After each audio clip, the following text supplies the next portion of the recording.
Hello बच्चों, so let's understand this question. So the question is asking, credit may be useful or may put the creditor into a debt trap. मतलब कि जो ये credit होती है वो कई बार यूजफुल होती है बट कई बार हानिकारक भी होती है, क्योंकि ये क्रेडिटर को एक कंडीशन में फंसा देती है जिसे हम डेब्ट ट्रैप बोलते हैं। और credit is useful as well as harmful, it depends on the risk involve. Support the statement with example. तो चलिए समझते हैं इस एग्जाम्पल से।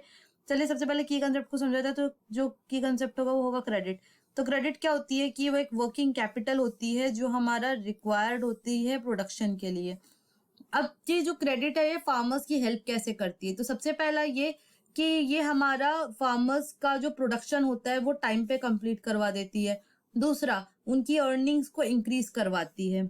लेकिन अगर हम बात करें इसके हार्मफुल इफेक्ट की, ये तो इसकी अच्छाई हो गई। अब बुराई भी तो होती है, because coins have a two side, tail and head. तो चलिए, अगर हमने एडवांटेज के बारे में बात की तो अब हम इसके डिसएडवांटेज के बारे में भी बात करेंगे। तो पहला है कि अगर किसी भी किसान की क्रॉप्स खराब हो गई तो इसकी रिकवरी काफी पेनफुल होती है। वाई?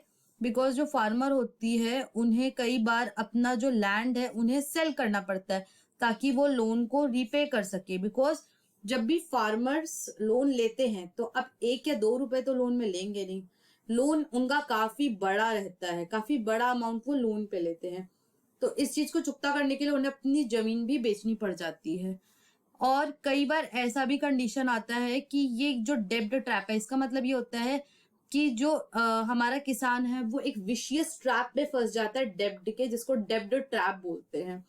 सो ये जो क्रेडिट है वो यूजफुल है या नहीं, ये डिपेंड करता है सिचुएशन पे। So I hope this question has been clear to you. Thank you and best of luck.